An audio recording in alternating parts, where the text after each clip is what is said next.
Remarks of the President to the American Newspaper Publishers Association, Waldorf Astoria Hotel, New York City, April 27, 1961.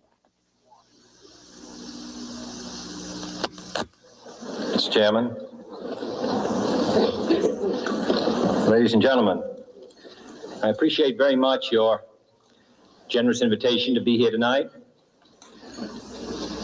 You bear heavy responsibilities these days, and the article I read some time ago reminded me of how particularly heavily the burdens of present-day events bear upon your profession.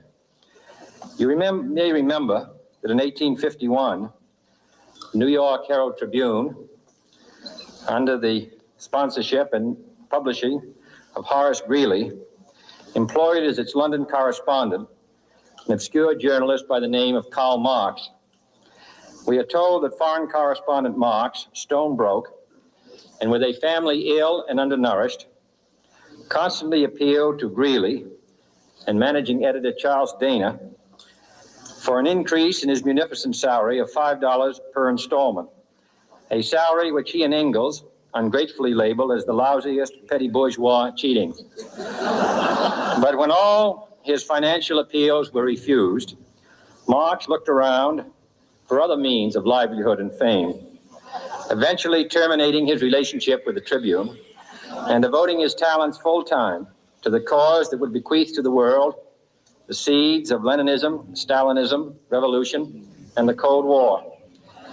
If only this capitalistic New York newspaper had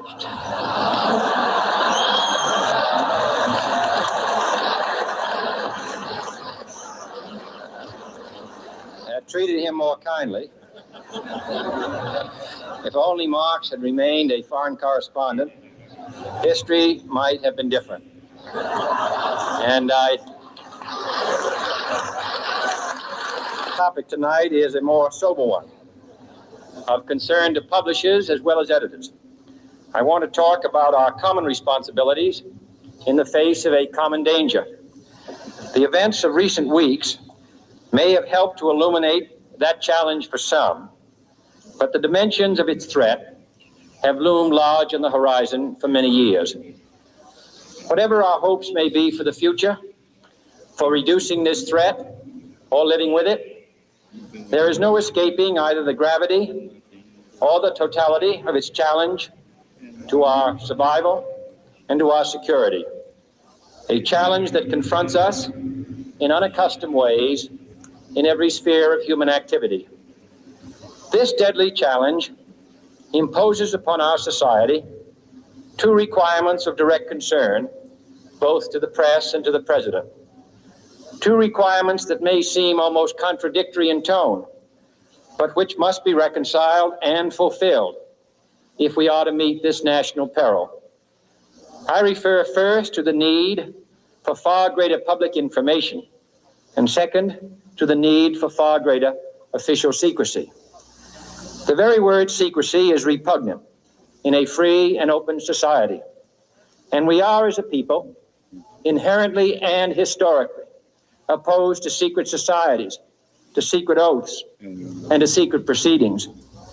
We decided long ago that the dangers of excessive and unwarranted concealment of pertinent facts far outweighed the dangers which are cited to justify it.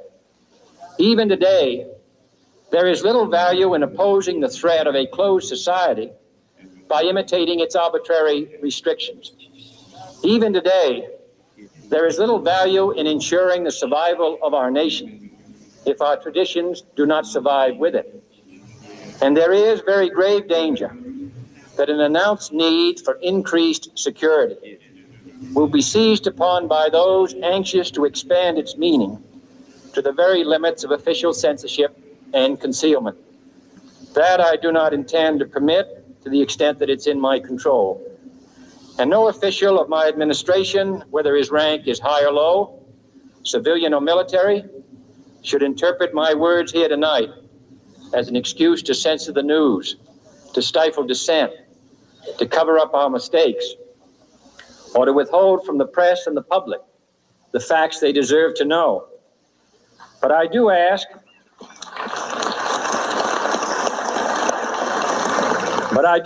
every publisher, every editor, and every newsman in the nation to re-examine his own standards and to recognize the nature of our country's peril.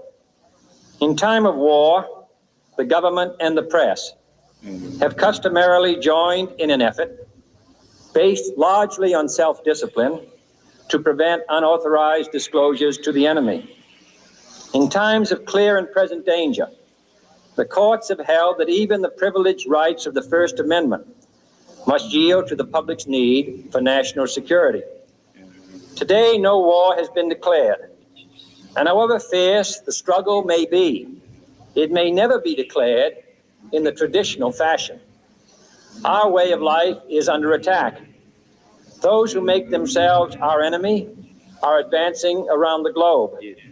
The survival of our friends is in danger, and yet no war has been declared. No borders have been crossed by marching troops. No missiles have been fired. If the press is awaiting a declaration of war before it imposes the self-discipline of combat conditions, then I can only say that no war ever posed a greater threat to our security. If you are awaiting a finding of clear and present danger, then I can only say that the danger has never been more clear and its presence has never been more imminent. It requires a change in outlook, a change in tactics, a change in missions by the government, by the people, by every businessman or labor leader, and by every newspaper. For we are opposed around the world by a monolithic and ruthless conspiracy that relies primarily on covert means for expanding its sphere of influence, on infiltration instead of invasion, on subversion instead of elections, on intimidation instead of free choice, on guerrillas by night instead of armies by day. It is a system which has conscripted vast human and material resources into the building of a tightly knit, highly efficient machine that combines military, diplomatic, intelligence, economic, scientific, and political operations. Its preparations are concealed, not published. Its mistakes are buried, not headlined. Its dissenters are silenced, not praised. No expenditure is questioned, no rumor is printed, no secret is revealed. It conducts the Cold War, in short, with a wartime discipline no democracy would ever hope or wish to match. Nevertheless, every democracy recognizes the necessary restraints of national security.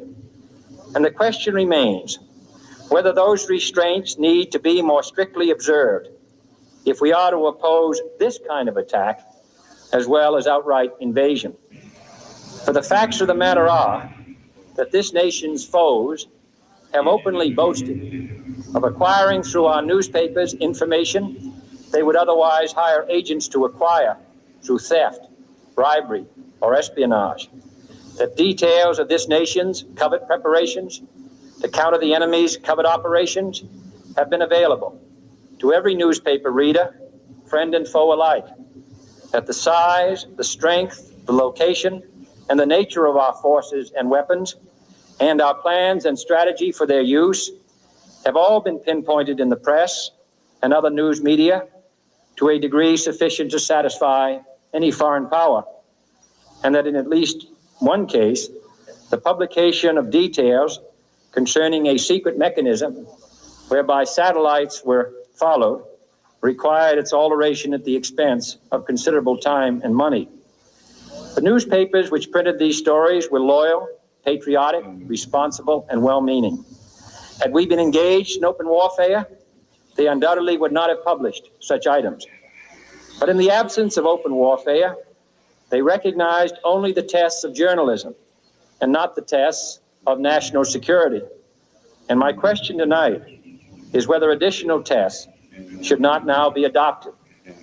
That question is for you alone to answer. No public official should answer it for you. No governmental plan should impose its restraints against your will.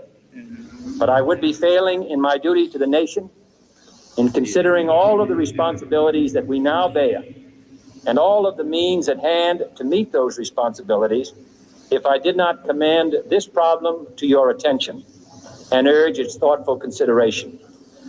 On many earlier occasions I have said, and your newspapers have constantly said, that these are times that appeal to every citizen's sense of sacrifice and self-discipline. They call out to every citizen to weigh his rights and comforts against his obligations to the common good. I cannot now believe that those citizens who serve in the newspaper business consider themselves exempt from that appeal. I have no intention of establishing a new office of war information to govern the flow of news. I am not suggesting any new forms of censorship or new types of security classifications. I have no easy answer to the dilemma that I have posed and would not seek to impose it if I had one. But I am asking the members of the newspaper profession and the industry in this country to re-examine their own responsibilities, to consider the degree and the nature of the present danger, and to heed the duty of self-restraint, which that danger imposes upon us all. Every newspaper now asks itself, with respect to every story, is it news? All I suggest is that you add the question, is it in the interest of national security? And I hope that every group in America, unions and businessmen and public officials at every level, will ask the same question of their endeavors and subject their actions to this same exacting test. And should the press of America consider and recommend the voluntary assumption of specific new steps or machinery, I can assure you that we will cooperate wholeheartedly with those recommendations. Perhaps there will be no recommendations. Perhaps there is no answer to the dilemma faced by a free and open society in a cold and secret war. In times of peace, any discussion of this subject and any action that results are both painful and without precedent. But this is a time of peace and peril, which knows no precedent in history. It is the unprecedented nature of this challenge that also gives rise to your second obligation, an obligation which I share. And that is our obligation to inform and alert the American people, to make certain that they possess all the facts that they need and understand them as well, the perils, the prospects, the purposes of our program, and the choices that we face. No president should fear public scrutiny of his program, for from that scrutiny comes understanding, and from that understanding comes support or opposition, and both are necessary. I am not asking your newspapers to support an administration, but I am asking your help in the tremendous task of informing and alerting the American people. For I have complete confidence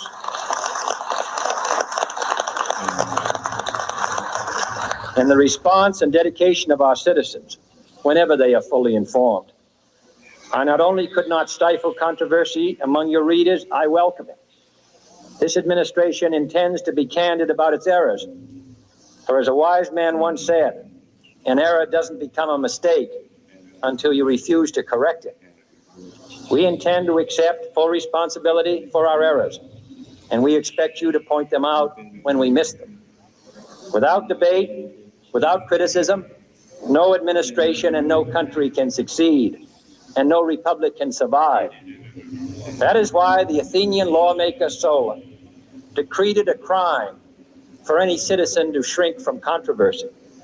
And that is why our press was protected by the First Amendment, the only business in America specifically protected by the Constitution, not primarily to amuse and entertain, not to emphasize the trivial and the sentimental, not to simply give the public what it wants, but to inform, to arouse, to reflect, to state our dangers and our opportunities, to indicate our crises and our choices, to lead, mold, educate, and sometimes even anger public opinion.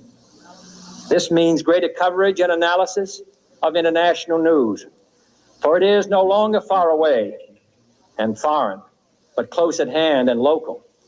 It means greater attention to improved understanding of the news, as well as improved transmission. And it means, finally, that government at all levels must meet its obligation to provide you with the fullest possible information outside the narrowest limits of national security, and we intend to do it. It was early in the 17th century that Francis Bacon remarked on three recent inventions already transforming the world: the compass, gunpowder, and the printing press. Now the links between the nations, first forged by the compass, have made us all citizens of the world, the hopes and threats of one becoming the hopes and threats of us all. In that one world's effort to live together, the evolution of gunpowder to its ultimate limit has warned mankind of the terrible consequences of failure. And so it is to the printing press, to the recorder of man's deeds, the keeper of his conscience, the courier of his news, that we look for strength and assistance, confident that with your help, man will be what he was born to be, free and independent.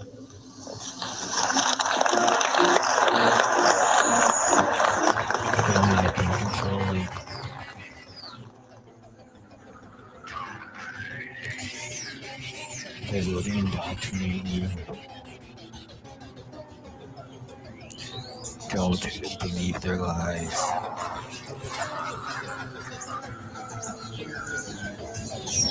It's all bullshit.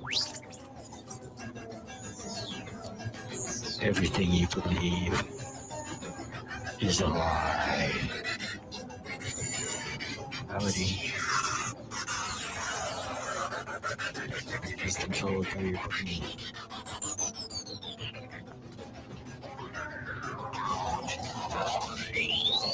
Open your mind. Don't let them control you.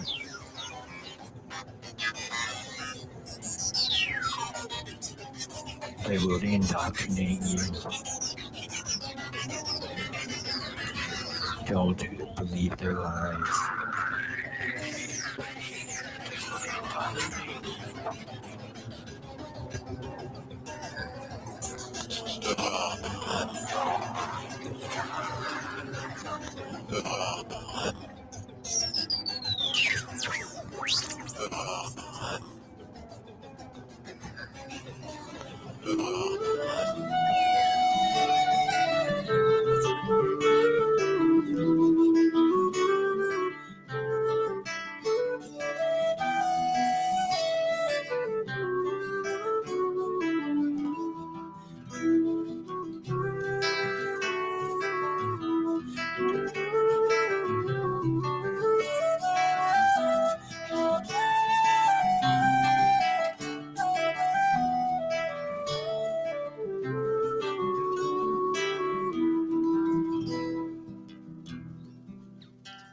Sudosi budosi naranjanasi samsara maya pariyajitesi samsara swavanam jajamohanidram najanmam mritor traisat swarupi.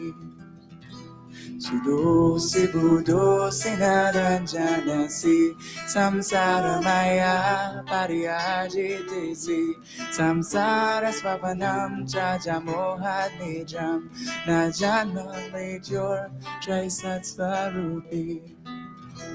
Sudosi budosi naranjanasi samsara maya pariyajitesi samsara swavanam jajamohanidram najanmam mritor traisat swarupi. Sudosi budosi naranjanasi samsara maya pariyajitesi samsara swavanam jajamohanidram najanmam mritor traisat swarupi. You are forever pure, you are forever true, and the dream of this world can never touch you. So give up your attachment and give up your confusion and fly to that space that's beyond all illusion. You are forever pure, you are forever true, and the dream of this world can never touch you. So give up your attachment and give up your confusion and fly to that space that's beyond all illusion. You are forever pure, you are forever true, and the dream of this world can never touch you. So give up your attachment and give up your confusion and fly to that space that's beyond all illusion. You are forever pure, you are forever true, and the dream of this world can never touch you. So give up your attachment and give up your confusion and fly to that space that's beyond all illusion. Sudo se budo se naranjana se samsara maya pariya jite se samsara svapanam traja moha nidram na janma mrityur trisatsvarupi. Sudo se budo se naranjana se samsara maya pariya jite se samsara svapanam traja moha nidram na janma mrityur trisatsvarupi. Sudo se budo se naranjana se samsara maya pariya jite se samsara svapanam traja moha nidram na janma mrityur trisatsvarupi.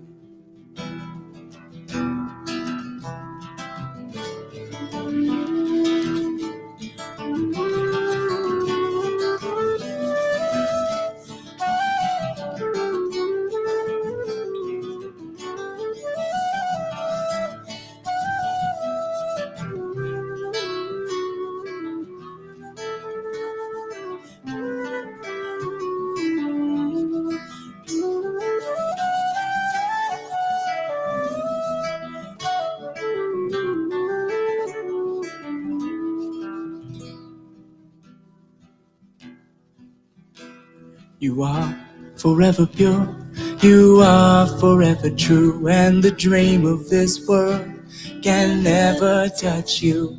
So give up your attachment and give up your confusion and fly to that space that's beyond all illusion. You are forever pure, you are forever true, and the dream of this world can never touch you. So give up your attachment and give up your confusion and fly to that space that's beyond all illusion. You are forever pure, you are forever true, and the dream of this world can never touch you. So give up your attachment and give up your confusion and fly to that space that's beyond all illusion. Sudo se budo se naranjana se samsara maya pariya jite se samsara svapanam traja moha nidram na janma mrityur trisatsvarupi.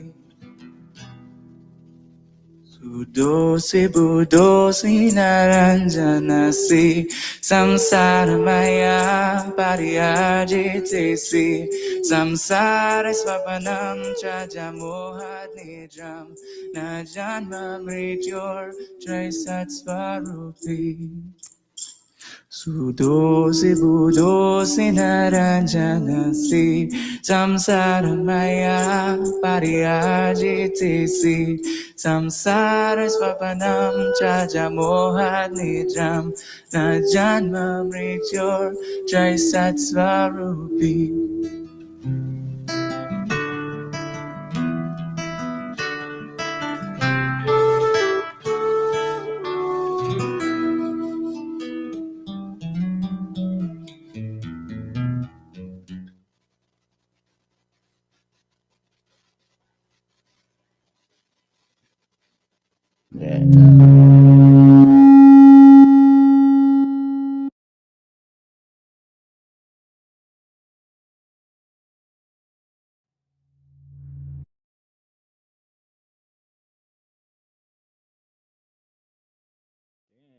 Mic is just hot. All right. Hey, sorry about that, guys. I seem to run into feedback issues quite a bit with the equipment, probably because I do a lot of work with frequencies, and it seems to be like really messing with electronics.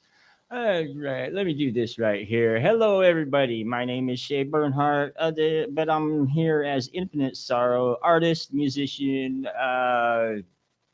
among other things. Let's see. A lot going on these days right now for Brooklyn Station LLC, which is brooklynstation.com, WVIP FM or 93.5 or 93.5 FM, pardon me, dot FM, and King and Queen Radio. Let's see. So I'm going to take a minute after I do this disclaimer, and I'm going to tell you all about what's happening with that because I think y'all should know.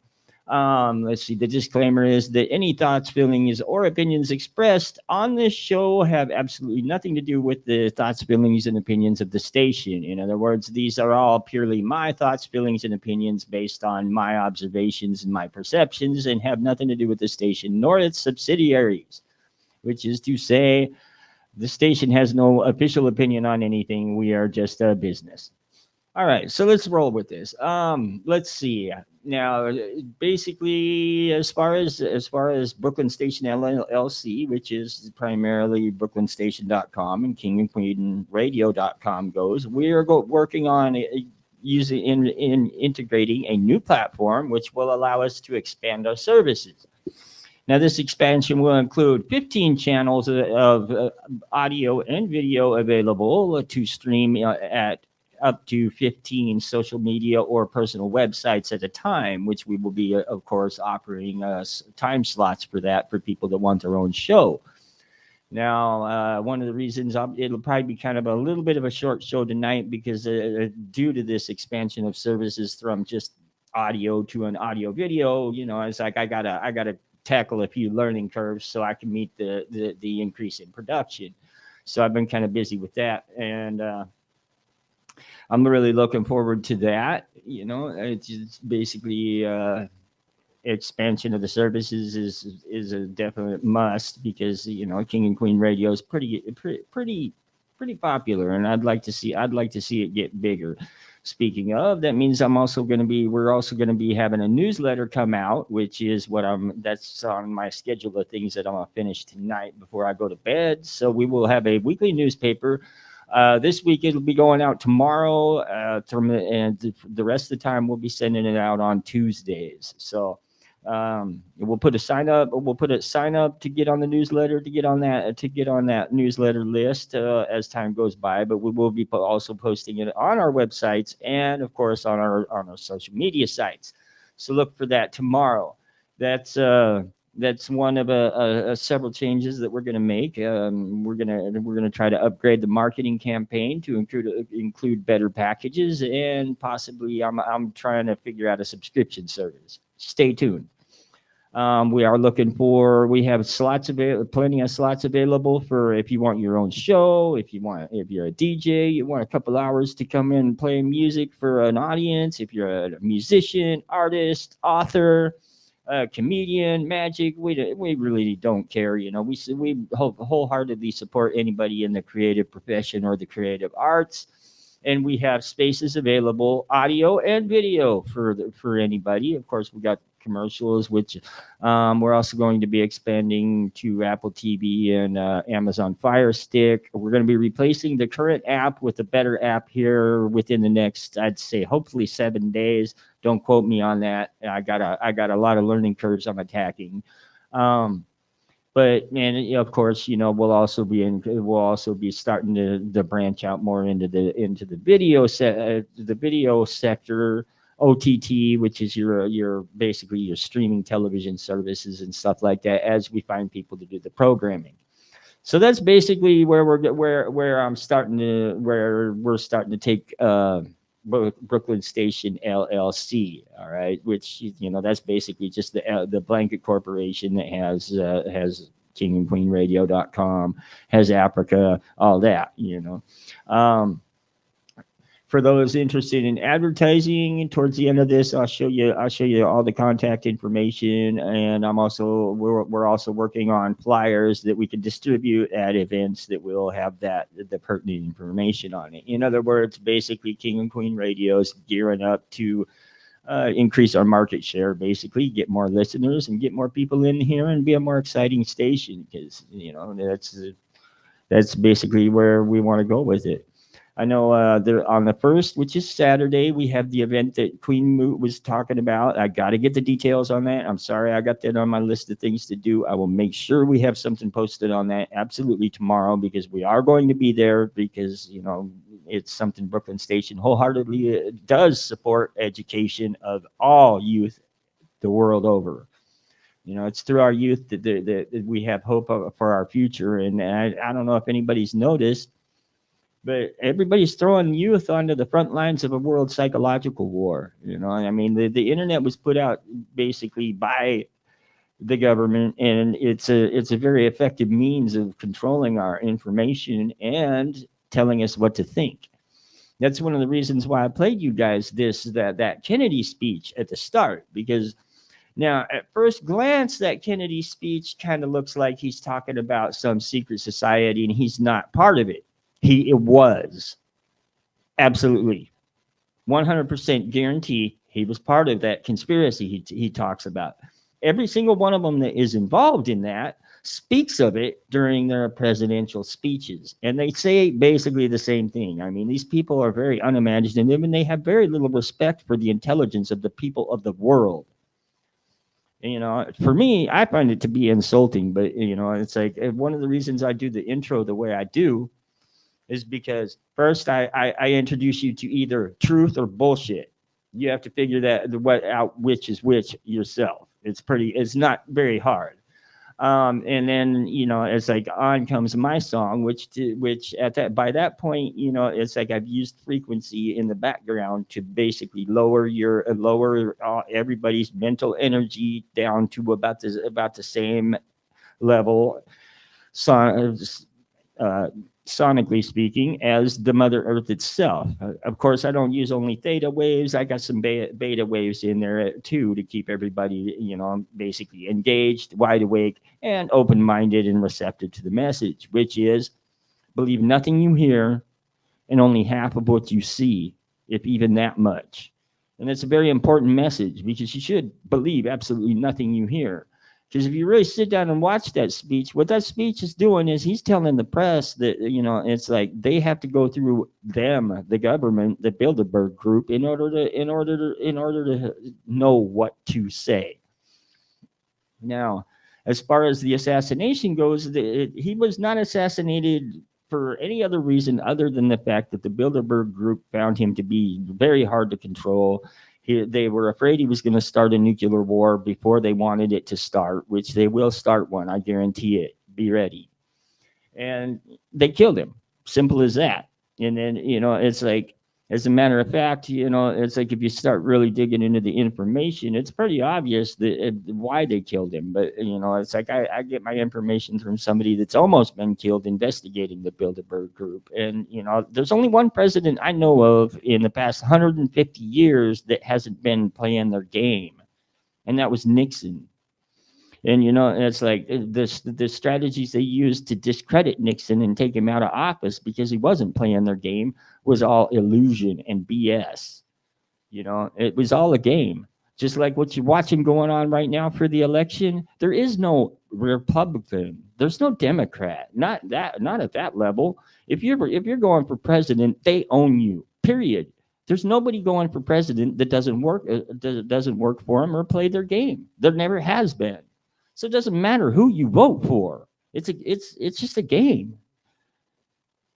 Get that. Cancel the election, people. I'm telling you, because they've already planted the suggestion in our minds, and I've read the CIA books on how they operate their mind manipulation. Basically, it's psychological and neurological warfare, and it's one of the main reasons things are so screwed up today.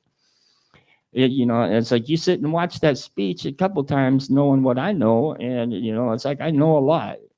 I was raised by the people that had the security level to know what they were talking about when they told me about all this stuff when I was growing up.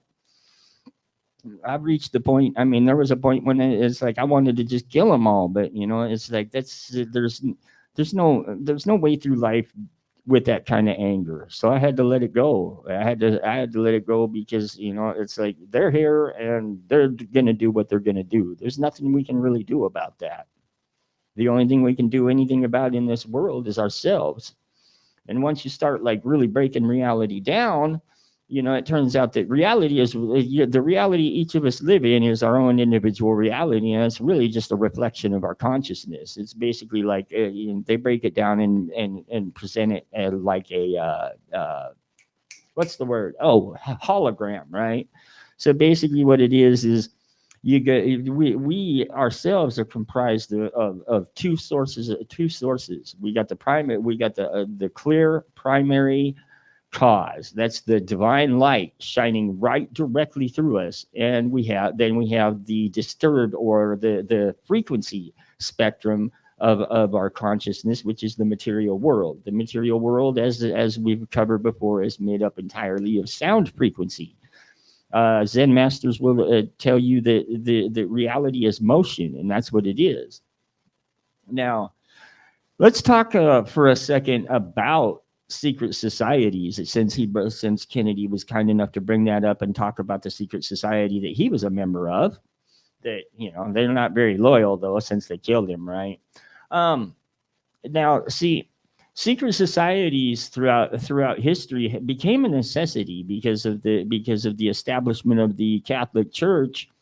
Now, there were two basically. Well, there were a plethora of different beliefs at the point in time where they established Canaan there at the Council of Nice, I believe it was. I forget. Nicaea. Yeah, it was Nicaea.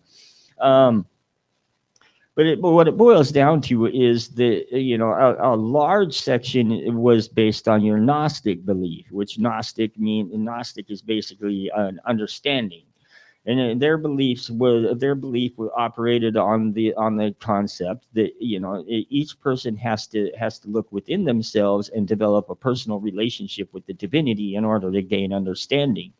That the further they sought this understanding, the stronger their relationship to the divinity would be, until such time as they were able to understand enough to move on to a higher level of consciousness. Now, this you remember on the second episode, I was speaking of the Empire of Arata, which is still swinging pretty heavy during the flood. As a matter of fact, they're the ones that sent people all over the place after the flood to repopulate, and that's where your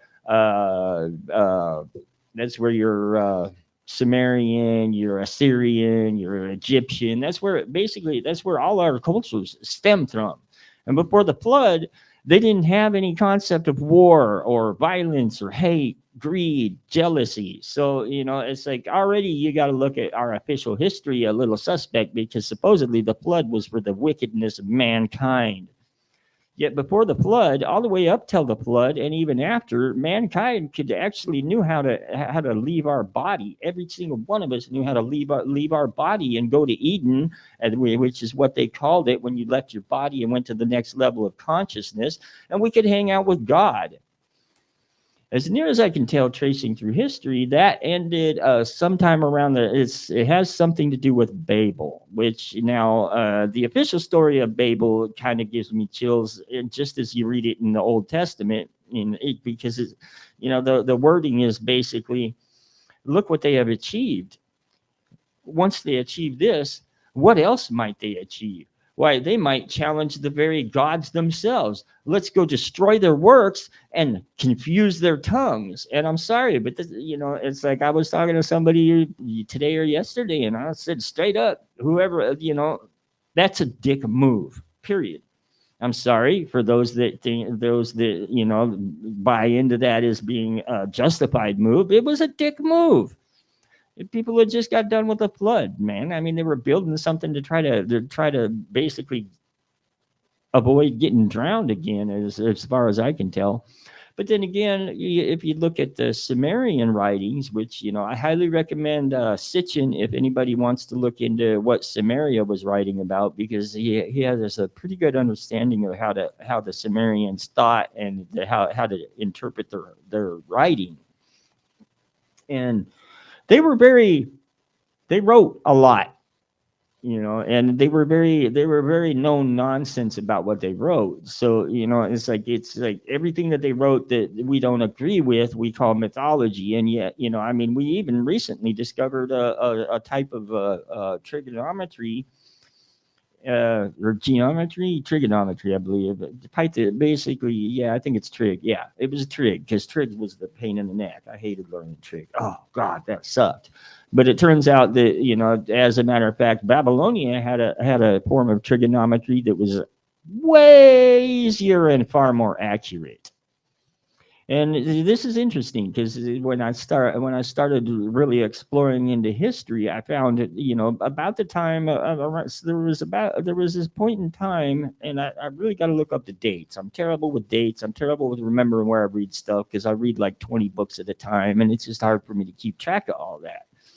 But what it boils down to is this: there's a point in time where the Sumerians were putting down these astronomical, these just amazing astronomical observations and timings and charts and everything that were incredibly accurate, even by today's standards.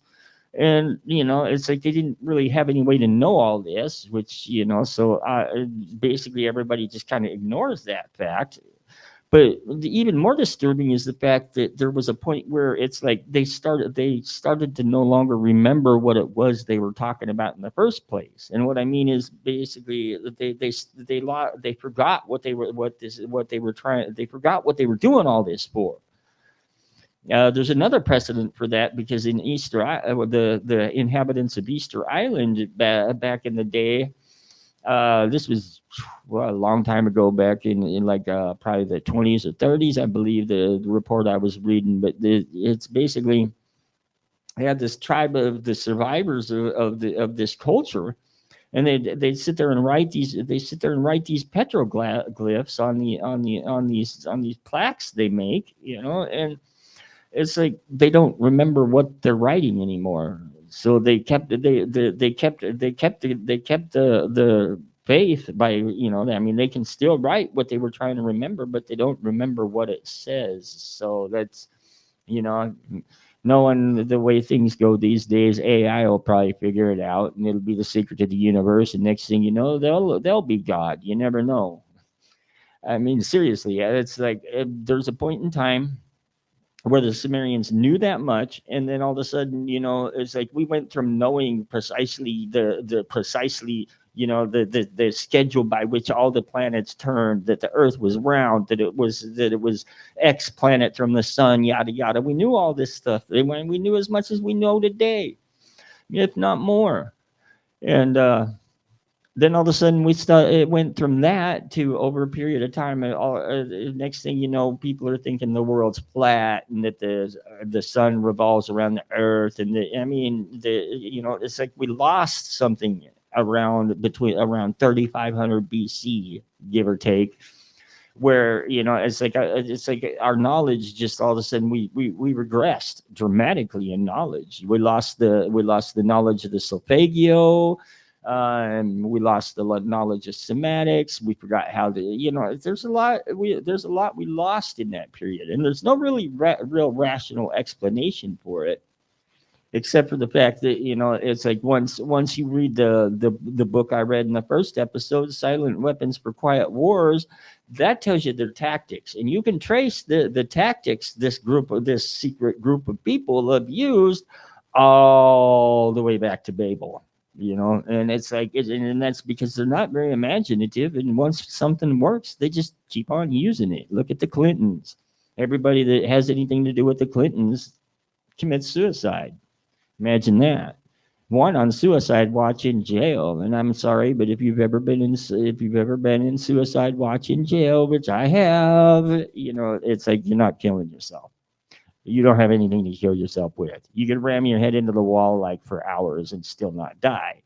So, yeah, not very imaginative, you know. And it's like people just put up with it because it's like we're constantly bombarded by the media, you know. And that right there, that speech I played at the start of it was basically the point where the media started getting taken into the Bilderberg group. That was the president of the United States as a spokesperson for a group that will kill anybody that gets in their way because they have all the resources of the world at their disposal, telling the press that they need to ask for permission to print something.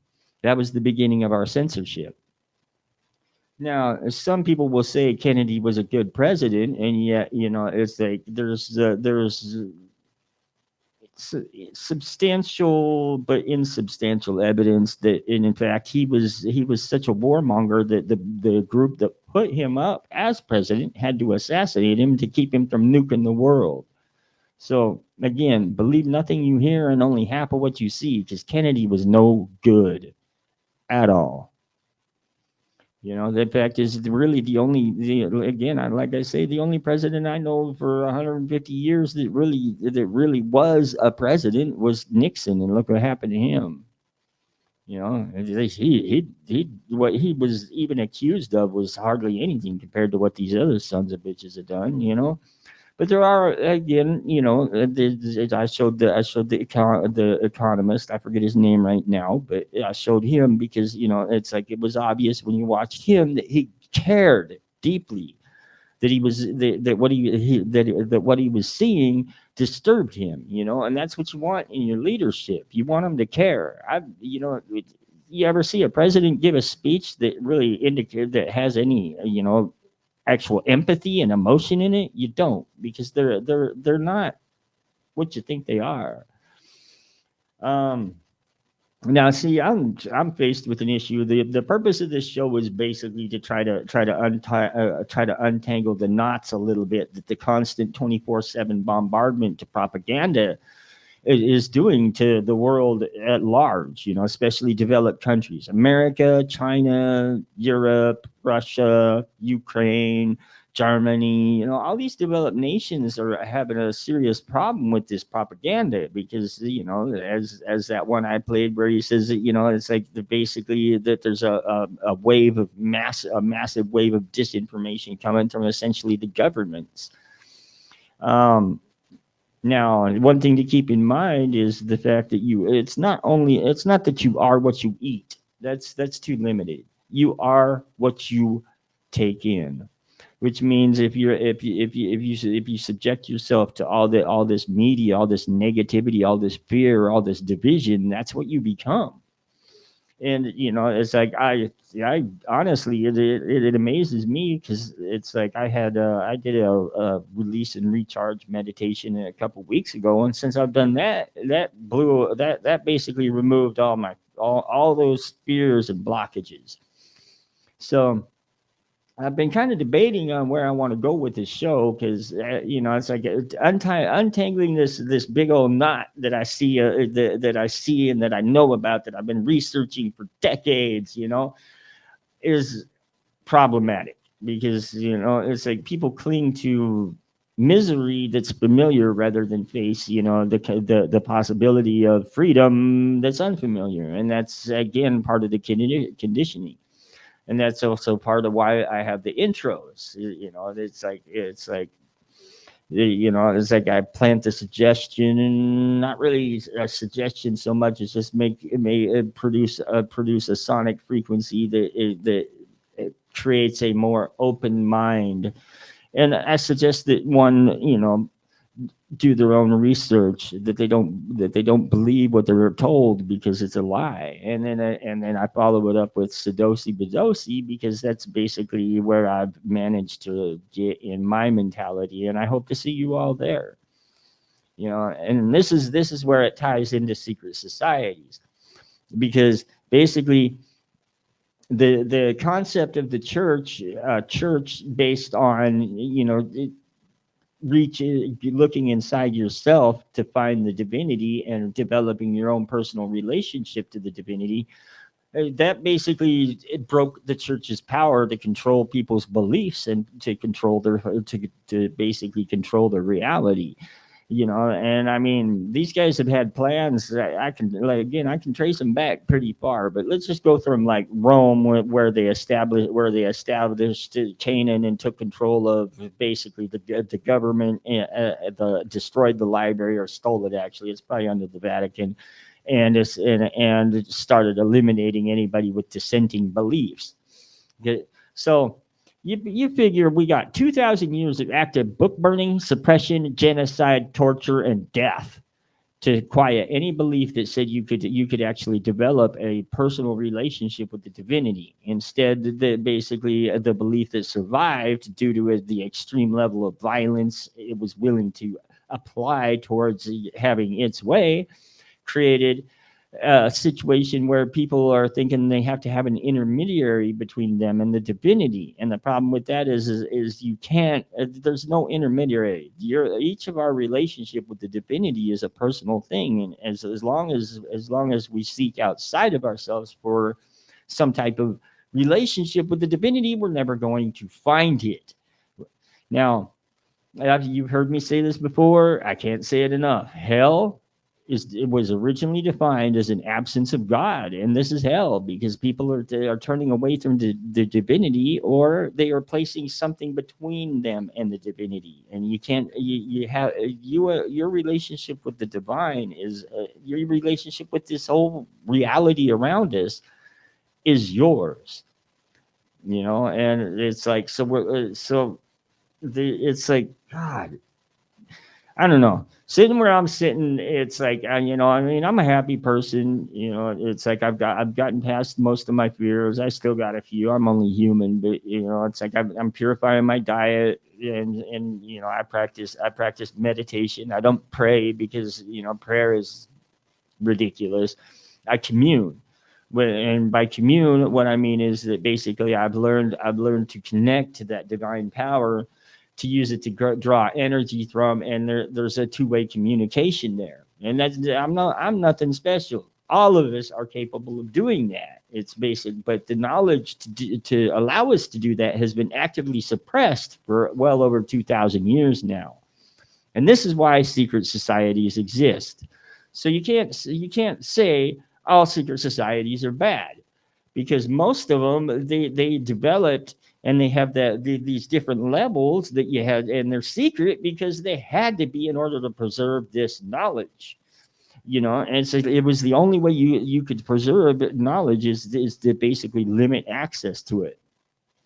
And then that's placed us in a bad position today, because now, after 2,000 years of suppression, a lot of our knowledge is gone. Now, I suspect over the next couple of years, we're gonna learn some stuff, and what you'll all find is that it's like I'm pretty accurate because I've done a lot of research, and I'm starting to remember. I'm getting to that point on the ladder where it's like I'm not quite fully remembering who I am, but I'm starting to. And I've been around for a while. It's like I've seen what we used to be, and I see what we are now, and it rips my fucking heart out. Excuse my language, but I can't help but say it that way. It tears my heart out because there's so many lost people. So basically, the name preceding clarity means there's a principle, and I'm gonna take a break and play a new track by it's me with Red Sky Lullaby, Get Push, and another guy I can't remember his name, and another guy by the name of Bonkers. So it was an improvised jam on a platform that allowed us to do that, because Get Push, I believe, is in Europe, and I'm not sure. I think Red Sky Lullaby it might be North American. It's hard to say. I over the past 5 years, I played with people from all over the world. It's beautiful. Unfortunately, that platform's no longer going to be available, so I got to find a new platform for that, and that is basically what's been. When I originally spoke of doing live and improvised music on this show, unfortunately, I gotta find a new outlet for that, which is disappointing. But change is change. That's the one constant we face in life. So ain't really no point in complaining about anything that you can't affect. So anyway, so basically secret societies developed out of necessity. It was the only way to keep the ancient knowledge alive, you know. And a lot's been lost, you know. But it's like you take you take your Eastern, your Vedic areas, you know, they've preserved their ancient knowledge pretty well. I mean, there's a little bit there that they've lost, or just has been lost in translation, just like all of us. But they managed to go pretty underground with it, you know. And I mean, you start studying like yoga. It's a I found I mean I waited until now to study the Eastern philosophies, because I knew that they were the ones that preserved basically some of the original spiritual faith that we had back when we were actually able to commune with God. And man, they get technical. I'm telling you what, yoga is a lot different than the Western version of yoga, and like the Eastern version of yoga are two totally different things. Totally different. You know, yoga is not an exercise to feel good about your body. At least not what I'm doing. I'm getting into Kundalini, and unfortunately, at the moment, I don't have a teacher, so I just gotta kind of hammer my way through.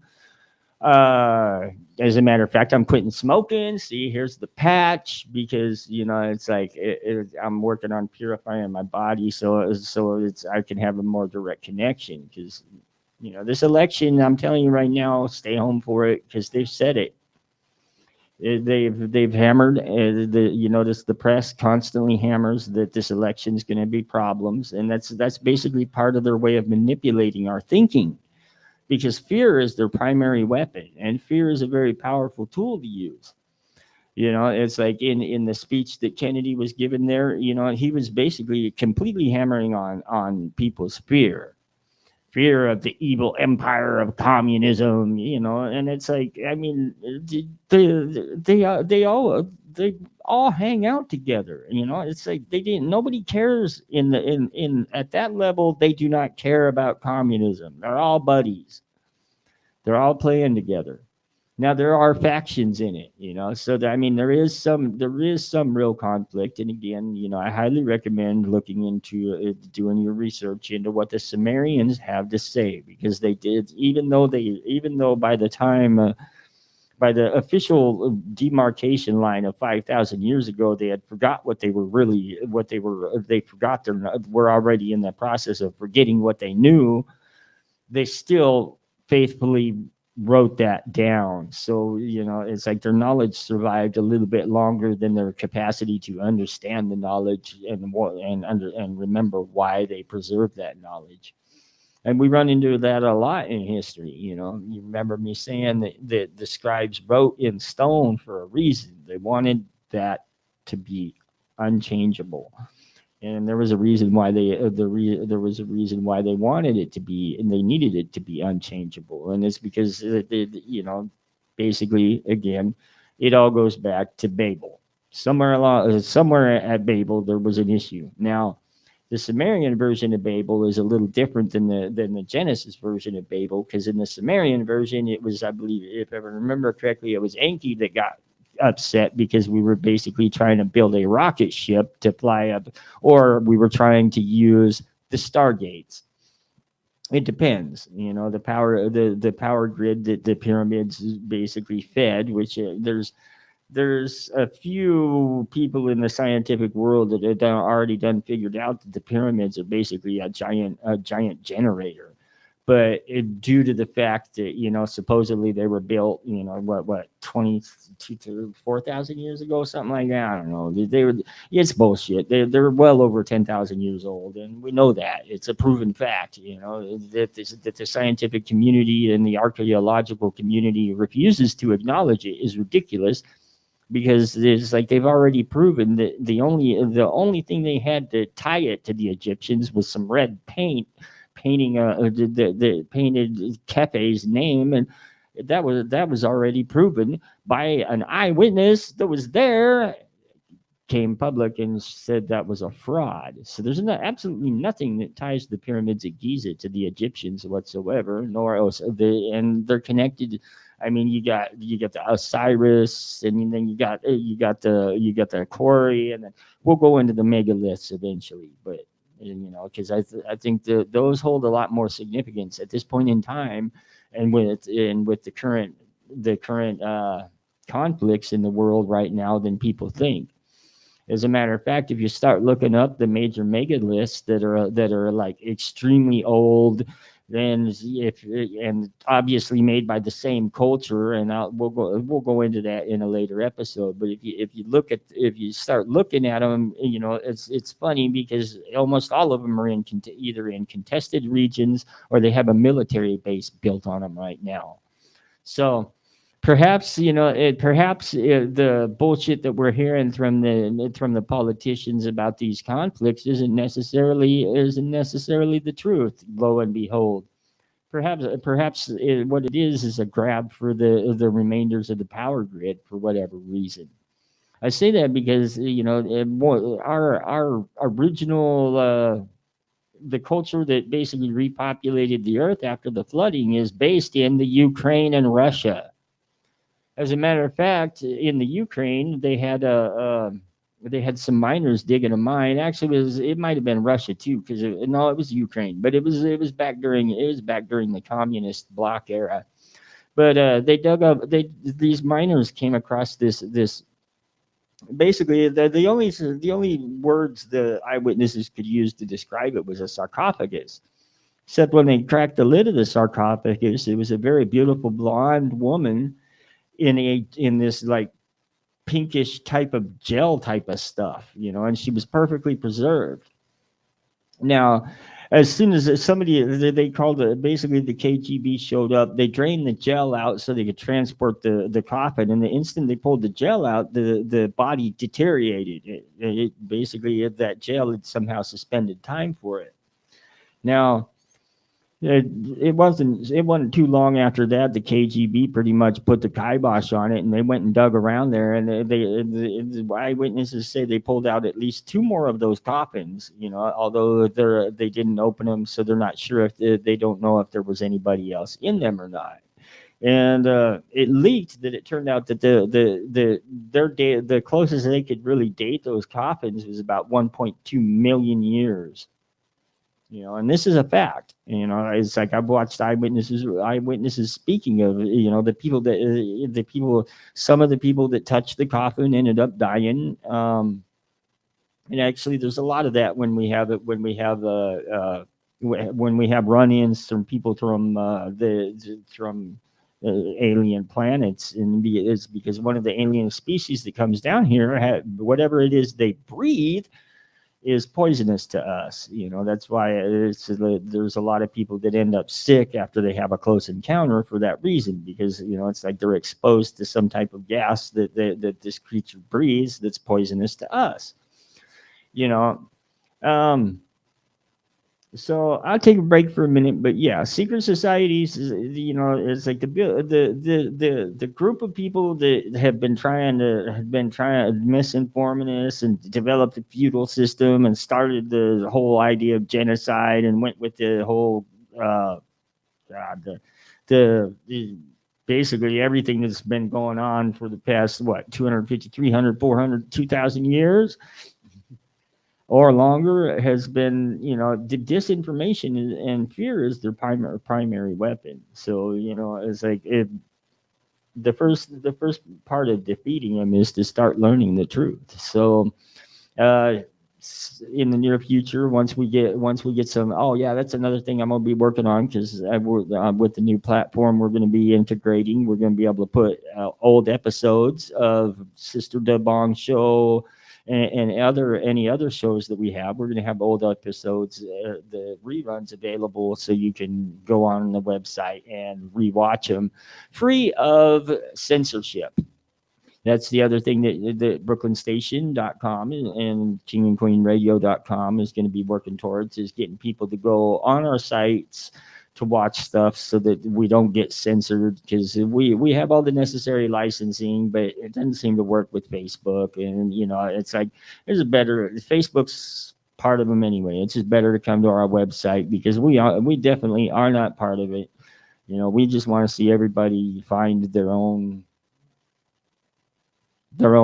way through life, and right now there a lot of people are confused, and again, that's by design. You are what you do, you are what you choose to take in. I mean, I kind of pay attention to the news, but for the most part I get my information about current events and stuff like that elsewhere, because I don't subject myself to their fear, to their division, it's like, because even being aware of their mind manipulation and having read the CIA manuals on psychological warfare, it still sucks me in. If it sucks me in, then it's like, it definitely, if you don't know what's happening, then it's really going to suck you in. So I choose to limit my exposure to that, and I highly recommend that. It's a good idea to, instead of look at your phone, put it down and read a book, because it's like everything we receive these days is pretty much negative, and it's designed that way specifically as part of their plan to beat down our spirit. Don't let them control you, man. Seriously, they're up to no good. Whatever their plan is, you don't want no part of it. The best thing we can do as a people of this world is learn to seek within ourselves for our own truth, and apply that truth to our behavior. And I'm gonna play the new track and a couple other tracks, and take a break for a second and let y'all listen to some music. Then I am going to end by doing a brief discussion of what I call the universal truth, or the universal principles. I did not make these up. They are what I've learned from 20 years of traveling from one end of this country to the other, and listening to people from all over the world. And a lot. These principles come from people that are much, much wiser than I am. I'm getting there, but these people, I mean, it's like, I tell you, they'd run into disasters, and it was like, I swear to God, nothing bothered them. It was like everything that had happened would be like water off a duck's ass. They were always at peace. And it's like, to me, that's what I look for in a teacher. To me, a teacher is, I mean, I can learn from everybody. Don't get me wrong. But what I sit down and say, teach me, teacher, is the people that are able to go through all the ass kickings life hands you, and still maintain some type of even kill. They have a compass to follow, and that compass guides them. And that's basically what we're going to discuss after this little break. Is I'm going to discuss the compass that they passed on down to me, that guides me. And I think it's basically, it doesn't compromise any faith, any religion, any belief system, unless you believe stealing from people, killing them, and robbing them is cool. Then I'm sorry, but you don't get out of your karma when you die. It follows you. So good luck with that. The rest of us, those of us that are just trying to find our way through a rather confusing world, these principles are what got me through my hardest times in life. So I pass them down as they were passed down to me, in order for people to, maybe if you're struggling for some type of direction, principles help a lot. We're taught morals are important, but morals are very subjective, because basically the concept of a moral is, if I'm moral and somebody else is immoral, that means they're wrong, they're bad, they're evil, they're immoral. And nobody wants to be immoral, and everybody sees themselves as moral. But each culture has a different concept of what is moral and what is not. So it's very relative. Whereas principles are a personal thing. Your principles are between basically you and the divinity. I mean, they're really nobody else's business, but they're not unrealistic. More, the concept of morals, most often, what we're taught is moral, goes completely against our nature as an animal, and in some cases that's not necessarily a bad thing, but in the case of modern society, nobody's really exemplifying these so-called morals we're taught. And I don't know how many times I've heard from people that everybody would consider very successful, a lot of regrets, because it's like they did everything they thought they were supposed to do, everything that they were taught that they were supposed to do growing up, and they're miserable. They just they're very unhappy. And it's just part of the grand disillusionment. It's like when the first time you ever get more money than you could ever spend, and you have everything you ever thought you wanted, and you realize that this sucks too. Because again, that's looking outside of yourself, and we're here to learn how to look inside of ourselves.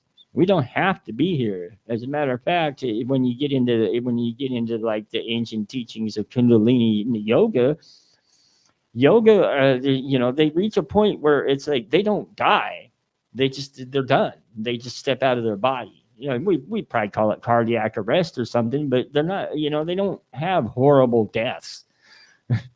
Except when they're protesting, because there's kind of common thing for monks to, when back in the day, I haven't heard about it happening recently, but they would burn themselves. But while they burned, they would not scream, they would not make any sound or acknowledge the fact that they were burning at all. And that's because they were gone. The body was still there, but they weren't. And that's how we used to be. We all used to be like that. And right now we're not. We're very lost, and it's like it's a very sad thing, because nobody can find their way unless they seek it.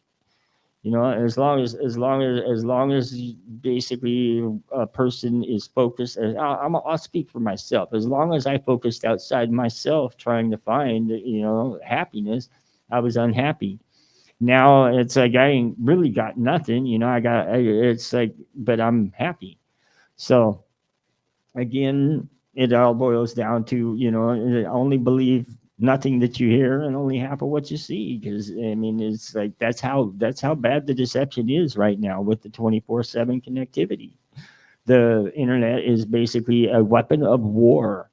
It's also a tool, but it's like you gotta really personally, I limit my exposure to the bullshit. I have to, because it's like I like my mind being mine. And I've been through enough psychological training. I've been through enough education to know for a fact what they know. And it's like they know how to manipulate your mind very well, and they do it on a constant basis. And it's like they use sound frequency to manipulate your mind. They use certain words to manipulate your mind, and they use certain techniques, like, say for example, plant a suggestion, which we can give 9/11 as an example, because they planted the suggestion that was going to happen a little bit before that. And actually, one of the reasons why the planes were actually able to get to where they were is because they were doing a drill about it, which of course confused all the air traffic controllers and allowed them to do what they did. But of course, if you talk to witnesses that were there, every last one of them I've spoken to personally says there was an explosion under the ground. And actually, the only thing that could have made those buildings fall the way they did was thermite. And as a matter of fact, thermite, when it eats away at metal like that, it has a tendency to pop and explode and blow up big old molten geysers and sparks, which you can see in the footage of the wreckage in 9/11. So it was not taken down by airplanes at all. It was taken down not from the top, but from the bottom, and it was taken down by thermite. Now everybody says that's old news, and of course it is, because they did it. We all know that. Everybody knows it was an inside job, but we did nothing. And by doing nothing, we're saying it's perfectly all right to kill 2,000 plus of our citizens so you can steal $6 trillion. We'll still vote for you.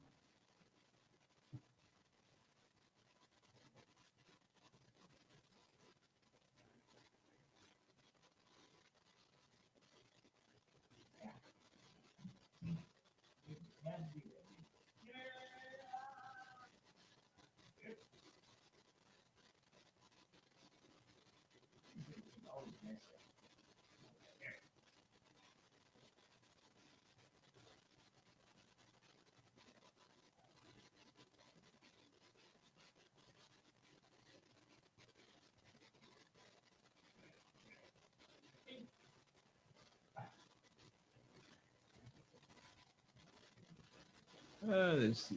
We'll go right there with it. Yeah, of course. Now,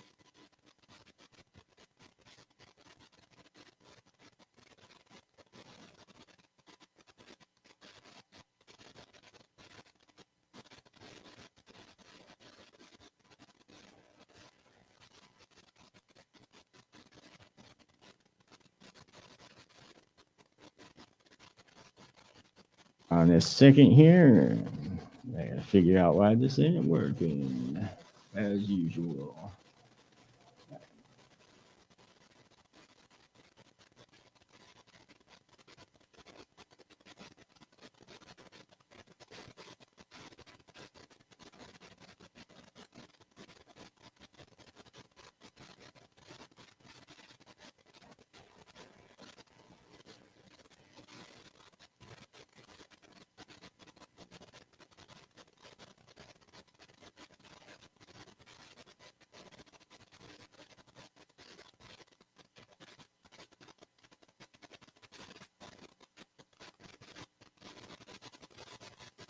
All right, hold on a second. I got technical difficulties again. It always boils down to this. I swear to God, it's like the more I get into meditation, the harder it is to get electronics to work, and I don't know what it is other than I'm working with a lot of frequencies, but it's driving me nuts.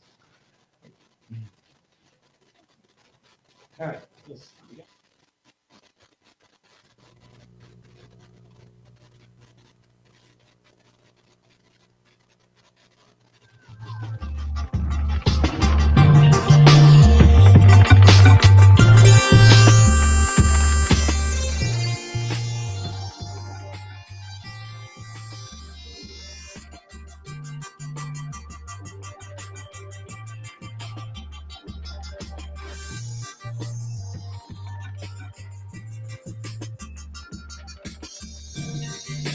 Came a long way from Kane, we was dealing, got our name out the kitchen. Yeah. Long way from Kane, we was dealing, got our name out the kitchen. Yeah. Came a long way from Kane, we was dealing, got our name out the kitchen. Yeah. Kane, we was dealing, got our name out the kitchen. Yeah.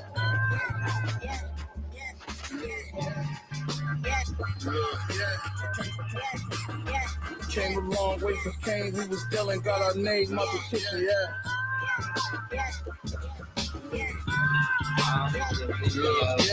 Decadence. Came a long way from. They don't care about you. I didn't have no time. I ain't got no reason to. Came a long way from Kane, we was dealing, got our name out the kitchen. Yeah. I'm the video of decadence. Came a long way from Kane, we was dealing, got our name out the kitchen. Yeah. They don't care about you. I didn't have no time. Turn it off. Just turn it off. I'm the real thing, not like you do. Just turn it off. Just turn it off. If it don't sound right when you're kicking it, just turn it off. Just turn it off. If it don't feel right when you're digging, turn it off. Just turn it off.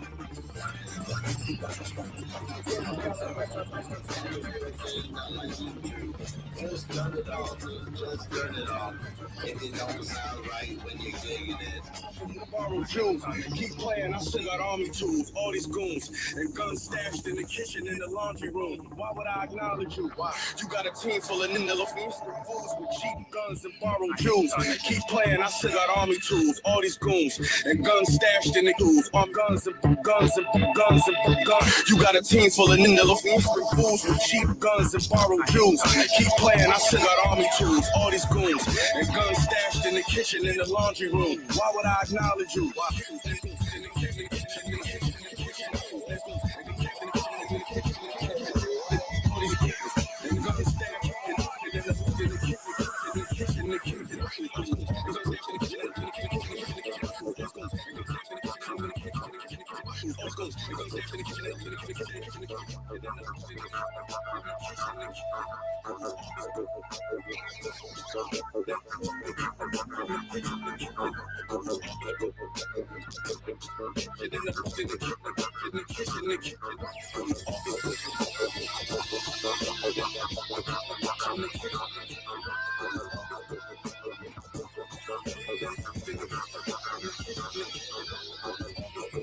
Came a long way from Kane, him Dylan got our name on the kitchen, yeah.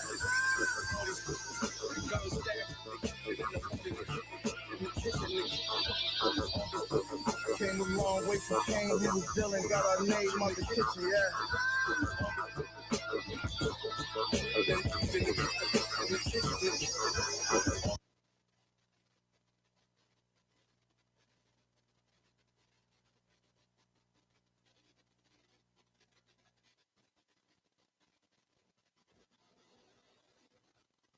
That was with Red Sky Lullaby.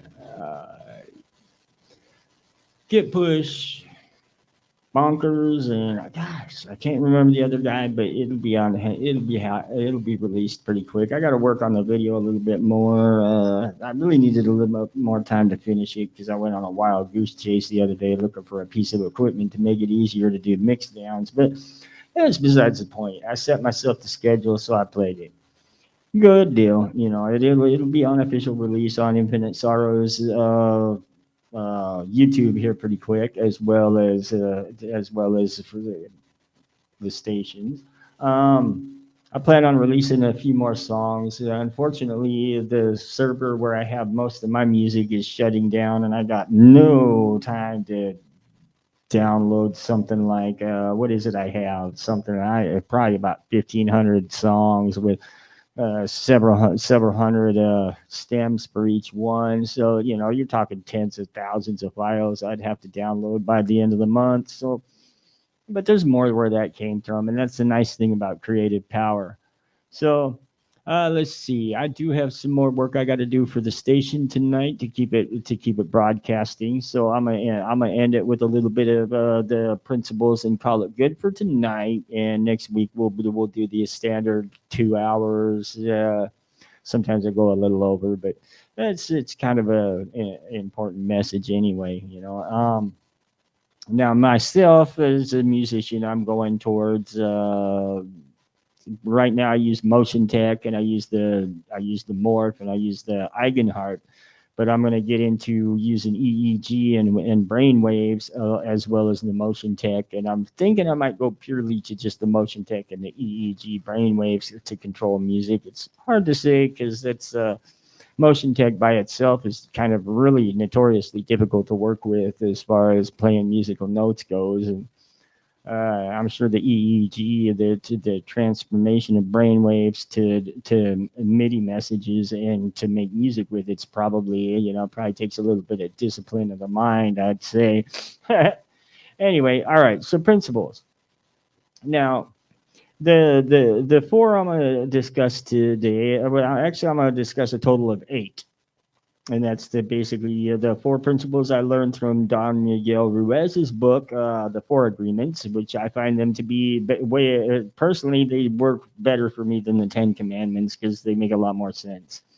And that is be true to your word, always do your best, never take yourself or life too seriously, and live and let live. And I mean, these 4 principles are pretty simple. I mean, they're just they're one sentence each, but there's a lot of depth to them. Be true to your word. The power of the word is something we will eventually discuss when we get to the semantics and the solfeggio. The importance of frequency and the part it plays in the actual construction of the reality that we perceive around us. So the word has true power. It's one of the most powerful forces that exists on this plane of on this level of consciousness, because it's basically what you're looking at around you is all frequency. Our DNA is attuned to specific frequencies, which is the solfeggio, which is at 528 hertz, and in the overtone series on that, Whereas, standard concert pitch is 440 hertz, which 440 hertz and the overtone series in that tends to cause a feeling of dis-ease and closed-mindedness. Again, part of their, they've been very careful to eliminate the ability to appreciate things like discordance, any music with depth to it, any music that's got any type of complexity to it, or they basically really they've steadily shrunk our ability to appreciate a variety of music. They've just taken it out of the culture here in the West, and that's by design, because frequency is actually, if you can learn well enough to control frequency, then that's the key to everything. I mean, that's what yoga actually is all about, is the frequency of thought, because I mean, thought is energy, and energy is frequency. So, basically, there's some of your lighter yoga guys try to basically silence their mind and achieve contact with the divinity that way by basically shutting out the world, so that they can actually achieve that contact. I go for something a little bit more energy related, but it's because I channel an enormous amount of energy myself. So I have to go to a more extreme side of it. And, it's like one of my problems as a teacher is the fact that in a lot of cases, I'm kind of an exception to the rule. I push myself hard. I pushed myself hard for a long time. And so it's like I can go into more dangerous areas than most people can, because of it's like I've grown up in danger most of my life. If I had a dime for every person that said they were going to kill me, I'd still be spending money having fun, But I don't know. I don't know why people gotta. I feel sorry for people that are walking around angry all the time, because it's like I'm pretty much happy all the time now. The recharge and renew that I did to basically take my fears out, clean the energy, take all the emotions away, and then just hold on to the event, as without all those charged emotions and perceptions attached to it, and the filters of how I interpret my perceptions. Then it's just an event. It's neither good nor bad, and I can see my part in it and then learn from it from there. And so basically, be true to your words, critical.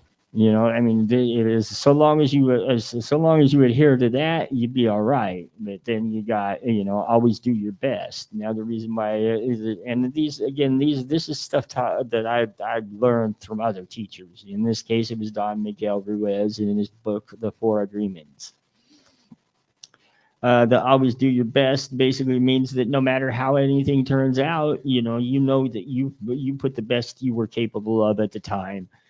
Win, lose, or draw, there's no such thing as failure. There's just results. And I mean, it's like we need to there's a few words we need to completely eliminate from our vocabulary: the N word and the word failure, and a few others. But those two definitely, and that's both blacks and whites. Because so long as you use the power of word to frame something, then it shall be. That's why the divinity cannot be named, is because the divinity cannot be trapped by the power of the word.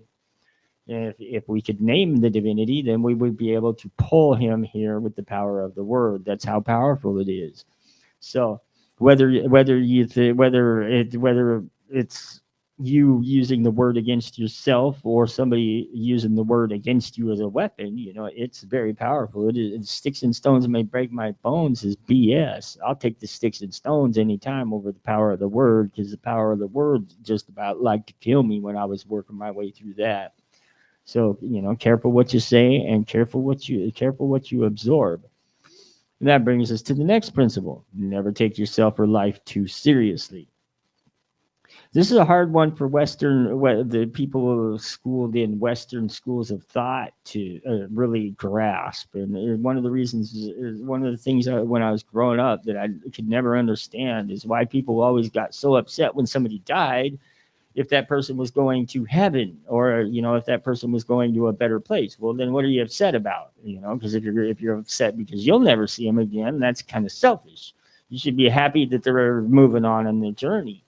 Now that's a hard philosophy to follow, but it's just always kind of struck me as why are people always so devastated by death if it's such a good thing to die. Now, I'm to the point where it's like death is the least of my worries. I fear it not at all because it's like I know it beyond a shadow of a doubt that there's a creator there. I've had a conscious contact with the creator. I've had two-way communication with the creator. I've had the creator work through me, and I've had the creator kick my ass. So there's no doubt in my mind that when I leave this body, I still exist. And there's no doubt that when I leave this body, sooner or later, I'm gonna run into my mama, and I'm gonna owe her a hell of an apology because my mama, it's like I thought I hated her before she died. God dang, I miss her every day. You never quit missing your mama.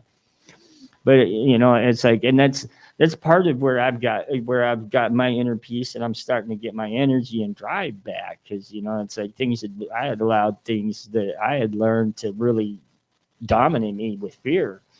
And when I did that energy conversion meditation, I was able to take that fear and turn it into a nice, clean energy. And since that's been probably about 2 weeks now, I've been pouring that energy out into New York all the time. Whenever I go anywhere, I'm pouring that energy out. It's like just pushing it because I had a lot of anger towards this group of people that I speak of. And I mean, I'm not going to go into what they are and their history and all that stuff till sometime later. I mean, because again, it doesn't matter. What does matter is, they're probably going to start a war, and a lot of people are going to die. And if those people, if those people die and they get up to the next level of consciousness and they're confused, they're vulnerable. And then it's like that's getting way into the esoteric. We're going to pull back away from all that kind of stuff yet because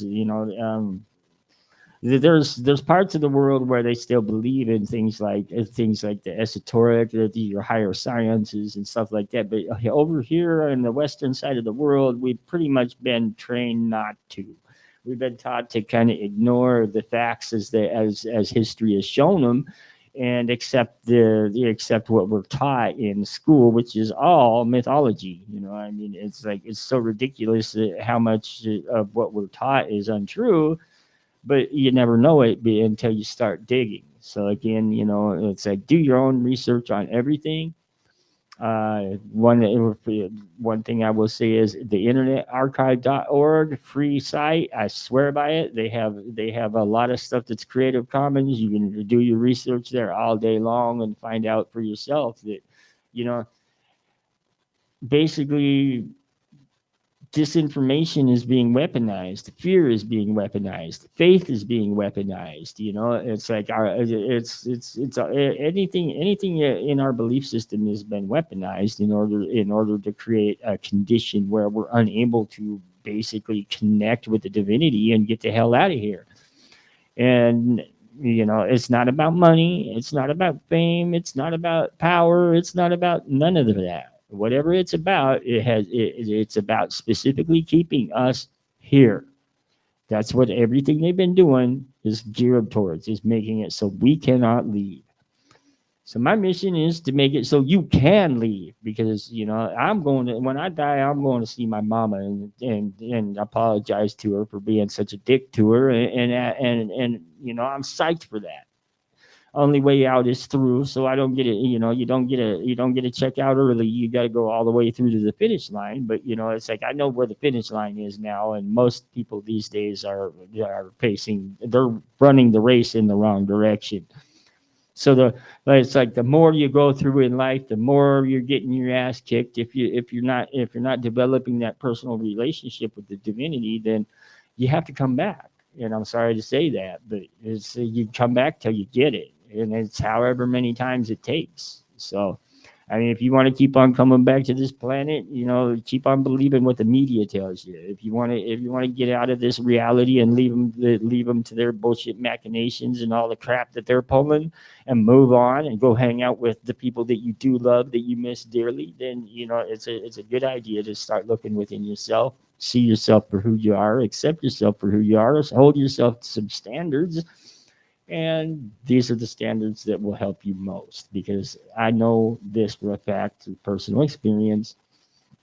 And the bottom line is as irreverent, rebellious, and obnoxious as I am, and as many drugs as I've done in my wayward youth, if I can find the divinity, then anybody can. It's as simple as that. But you really gotta look in yourself. And all the teachings of your great teachers throughout history do say that even if you look past the official canon, the books of that speak of Jesus's teachings that they've done their best to burn, Jesus was teaching the very same thing. That's very important, because it's like, again, politics has been basically behind the development of every major religion that is currently alive, and every major religion that is currently still being is still around is basically it's weird to put it all has a common root, but the leadership has been misleading us because they take over the leadership of everything that matters. If they can't take over the leadership, if there's somebody that's leading us, that is uniting us, that has a good message, that has the power to basically get people to think for themselves, then that person gets killed. I mean, name a person in history that worked towards uniting us that wasn't killed by the powers that be. Name a single one. You can't do it. Every single person that's ever stood up and tried to lead people and teach people and provide a solid example to people has been murdered. Simple as that. So I'm gonna leave you on that one. And next week, I promise I'll have a slightly better show. I'm working on, like I say, I'm working on a couple learning curves here that will allow us to do a lot more with the video and a lot better with the audio. It's so look for the changes in the future. We'll be putting out our newsletter. Like I say, as soon as I end this show, I'm gonna sit down and finish working on that so that we can get that out to everybody, and we'll have some links in order to sign up for it and get on the mailing list. So look for that in the next day, or at the most two, hopefully tomorrow. And then from there, start putting out some promotional campaigns, and we do have another parade coming up, I believe. I think that's the Pride Parade, and officially we support Pride on the basis that if you can find love in this world, you're a lucky person. And far be it for me to say that that's wrong. I mean, it's like, that's none of my business, really. You're happy, and I mean, what more could you want for somebody? So yeah, we support diversity. We support people's life choices. I can say that officially because it's like we all have a right to our own thoughts and feelings and opinions. BrooklynStation.com, KingandQueenRadio.com firmly respects everybody's rights to their own thoughts, feelings, and opinions. Thus, we support Pride.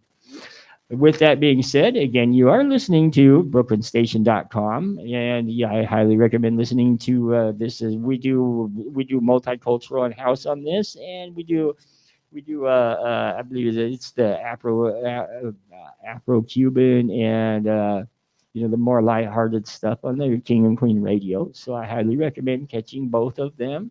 And keep your eyes open for the sign up for the newsletter. And we'll see you next week for this show.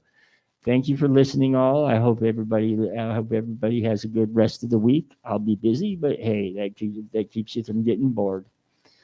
Again, BrooklynStation.com. I am Infinite Sorrow, and that's it.